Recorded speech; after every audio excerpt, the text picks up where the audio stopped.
अधूरी चाहत भूमिका। सिया और अनिकेत की शादी को 10 साल हो चुके थे। पहली नजर में उनकी जिंदगी एक खुशहाल शादीशुदा जोड़े की तरह लगती थी, लेकिन सच्चाई कुछ और ही थी। समय के साथ उनका रिश्ता भावनात्मक दूरी की ओर बढ़ रहा था।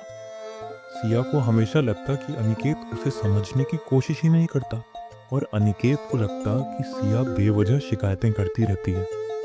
सिया एक स्कूल टीचर थी जो अपने काम और परिवार के बीच संतुलन बनाए रखने की कोशिश कर रही थी। दूसरी ओर अनिकेत एक बिजनेसमैन था जिसकी दुनिया सिर्फ उसका काम था। प्यार, रिश्ते और भावनाओं के लिए उसकी जिंदगी में कोई खास जगह नहीं बची थी। भाग एक, अधूरी बातें। एक दिन स्कूल से लौटते समय सिया की मुलाकात आरव से हुई। आरव, जो उसकी पुरानी जिंदगी का एक भूला हुआ हिस्सा था, कॉलेज का सबसे करीबी दोस्त, जिससे एक समय पर उसकी गहरी भावनाएं जुड़ी थी। सिया, एक जानी पहचानी आवाज ने उसे पुकारा। वह मुड़ी तो देखा कि सामने वही चेहरा था जो कभी उसकी दुनिया हुआ करता था। आरव अब भी वैसा ही था, शांत, संवेदनशील, और उसकी आंखों में वही पुरानी गहराई थी। आरव। सिया की आवाज में एक छिपी हुई खुशी थी। दोनों पास के कैफे में बैठ गए और बीते सालों की बातें करने लगे।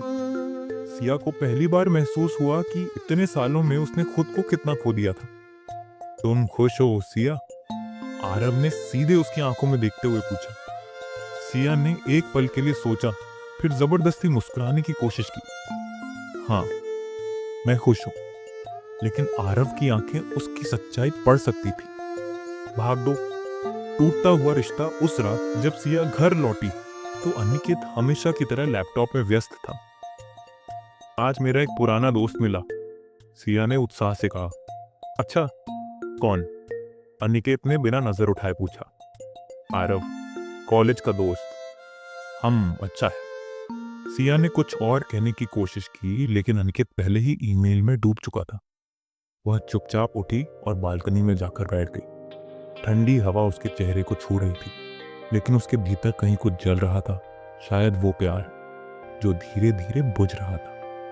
पागती, पुरानी यादें, नई सच्चाई। आरव और सिया की मुलाकातें अब अक्सर होने लगी। कभी कैफे, कभी फोन पर लंबी बातें। उन पलों में सिया को लगता कि वह फिर से जीने लगी है। आरव उसे सुनता था, समझता था, और सबसे बड़ी बात, उसकी फीलिंग्स को महत्व देता था। एक दिन आरव ने सिया का हाथ पकड़कर कहा, सिया, अगर तुम्हें लगता है कि तुम्हारा रिश्ता तुम्हें खुशी नहीं दे रहा, तो क्या तुम इसे बदलने के बारे में सोचोगी? सिया चौंक गई। बदलने का मतलब? उसने धीरे से पूछा। मतलब, क्या तुम अपने बारे में सोचोगी, अपनी खुशियों के बारे में? सिया के पास कोई जवाब नहीं था। भाग 4।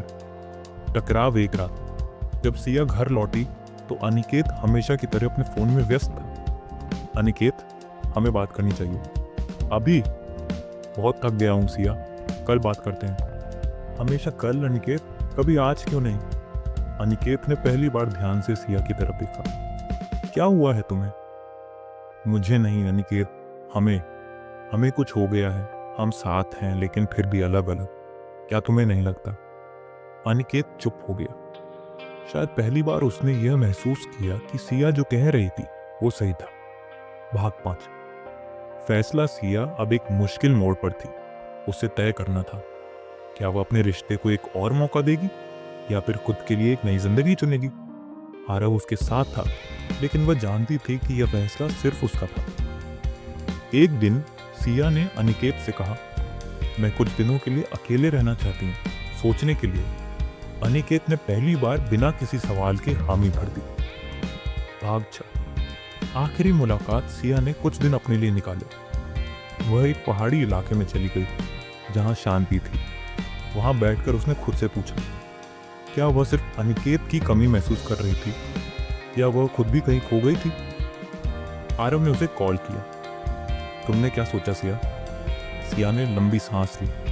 आरव, तुम मेरे लिए बहुत खास हो, लेकिन मेरी अधूरी चाहत का हल कोई और नहीं है, सिर्फ मैं हूं। आरव ने समझदारी से सिर हिलाया। मैं समझता हूं। अंत। एक नई शुरुआत। सिया वापस घर लौटी, लेकिन इस बार कुछ बदल चुका था।